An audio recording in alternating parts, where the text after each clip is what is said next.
Santos de carne y hueso, hombres con aciertos y fracasos, defectos y virtudes, pero abiertos a la gracia. A continuación, nuestra cápsula espiritual de esta semana. Santos en construcción. Los santos de ayer. Los santos de hoy. Los santos en construcción.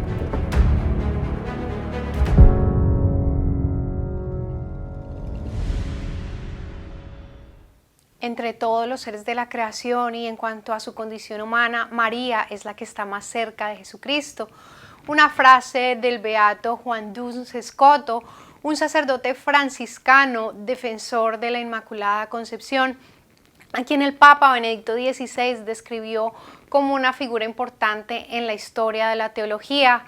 Juan Duns Scoto fue además un destacado filósofo, creador de la escuela escolástica llamada escotismo. Hoy es conocido como una autoridad de la escuela franciscana que inició con el beato Alejandro de Hales, continuó con San Buenaventura y posteriormente con Duns Scoto. Juan Duns Scoto nació en Duns, Escocia, de donde viene el sobrenombre de Scoto.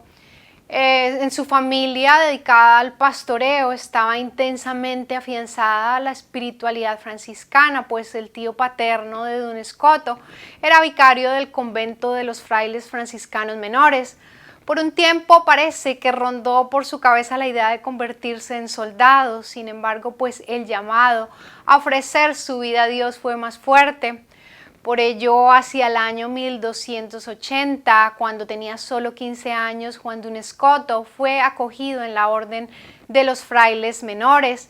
Las cualidades intelectuales y morales de Juan Scoto, a juicio de los superiores, le permitieron que pudiera ser admitido a pesar de su corta edad, como consta en el registro oficial de la orden franciscana. Fue ordenado sacerdote el 17 de abril de 1291. Se le encomendó la tarea de confesor, que era una misión muy notable que se ofrecía en la época a los sacerdotes de gran virtud. Sus biografías destacan sus grandes dotes intelectuales, por lo cual fue enviado a París para completar sus estudios. Allí se desempeñó además como docente, una tarea que luego desempeñaría durante su vida en otras universidades como Cambridge, Oxford y Colonia. La actividad universitaria de Scoto desde los 17 años hasta su muerte a los 43 la podemos dividir aproximadamente en 18 años de estudiante y 9 como profesor. Como un buen franciscano, siempre fue fiel a la enseñanza de San Francisco, que en su primera regla prescribe estrictamente a sus frailes la obediencia estricta al Papa, a sus sucesores y a la Iglesia. Por ello, mientras estudiaba en París, Duns Scoto se rehusó a firmar un documento hostil contra el Papa Bonifacio VIII, que Felipe el Hermoso, rey de Francia, era un gobierno opresor y anticatólico, le había impuesto a muchos religiosos. Su defensa pública del papado como cabeza de la Iglesia Católica le causó que fuera expulsado de París. Duns Scoto prefirió el exilio antes de firmar este documento. Al año siguiente, sin embargo, pudo volver a París para obtener el doctorado y reanudar la enseñanza de filosofía y teología, áreas en las que se destacó entre los grandes maestros de la doctrina escolástica. En vida le otorgaron el título de doctor sutil y luego de su muerte el título de doctor mariano y doctor del Verbo encarnado, pues empleó su ingenio en la sistematización de los grandes amores de San Francisco de Asís, Jesucristo y la Santísima Virgen. Para él, después de Jesús, la Virgen María ocupó el primer puesto en su vida. Él también fue un defensor de la Inmaculada Concepción, pues en la Universidad de París el tema de la concepción inmaculada de María, es decir, sin pecado, sin mancha desde la concepción, aún era puesto en duda y muy debatido. La postura de Duns Scoto sobre este tema chocaba con el ambiente reinante en la universidad y las ideas de otros teólogos.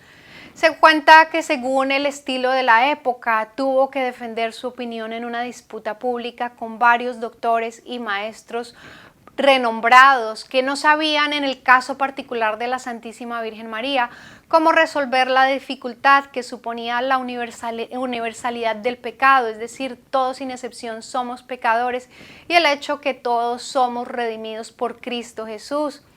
Mientras debatían, Duns Scoto permaneció en silencio hasta que muchos ilustres teólogos expusieron y probaron sus teorías, muchas de las cuales defendían la idea que Dios le quitó la mancha del pecado original a la madre de su hijo no antes, sino al instante después de su concepción. Después de todas las intervenciones, se levantó Duns Scoto, tomó la palabra, refutó uno por uno todos los argumentos con la Sagrada Escritura y con los escritos de los Santos Padres. Duns Scoto obtuvo el triunfo rotundo. Esta pues fue una discusión que hizo historia en la universidad y en la iglesia. Las crónicas eclesiásticas documentan que cuando el doctor Scotus, como le decían, iba por los claustros de la universidad camino a la discusión, se postró ante una imagen de la Virgen María implorando su auxilio y que la imagen inclinó la cabeza. Fue entonces cuando Duns Scoto encontró la solución a este asunto y habló en el caso de María de la redención preventiva. Jesucristo es Redentor, Salvador universal, pero hay dos maneras de salvar, de curar a un enfermo. Una es salvarlo después de caer, sanándole cuando ya está enfermo, y la otra impedir que caiga, prevenir su enfermedad como sucedió en María. Con la particularidad, según él expuso, que siempre es mejor preservar de la enfermedad que curarla. Para él era más excelente la obra redentora de Jesucristo, preservando a María del pecado desde su concepción, que redimirla después de heredar el pecado original, como sucede con nosotros en el bautismo. Y no estaba errado, pues las teorías de Juan Scoto sobre la Virgen y sobre la Encarnación obtienen después de siglos la confirmación cuando el 8 de diciembre de 1854 el Papa Pío IX proclama oficialmente el dogma de la Inmaculada Concepción de María, según el cual ella fue preservada de todo pecado antes de su concepción. A finales de 1307, Juan Duns Scoto estaba en Colonia, en Alemania, enseñando en la Casa de Estudios Franciscana. Falleció repentinamente el 8 de noviembre de 1308, aproximadamente con 43 años, dejando un número relevante de obras. Una antigua inscripción sobre la tumba de Duns Scoto tiene las coordenadas geográficas de su biografía y dice: Escocia me parió, Inglaterra me sostuvo, Francia me instruyó y Colonia me tiene. Sus biógrafos destacan la vida de Duns Scoto, además de su sabiduría impregnada por las virtudes heroicas. Su fama de santidad se fue extendiendo en Colonia y en otras partes, especialmente en la orden franciscana. San Juan Pablo II aprobó su culto el 20 de marzo de 1993, cuando fue proclamado beato. El Papa también lo reconoció como un defensor de la Inmaculada Concepción. Su fiesta pues se celebra en la iglesia cada 8 de noviembre. Y ahora pues nos disponemos, como siempre al final de este programa, a orar.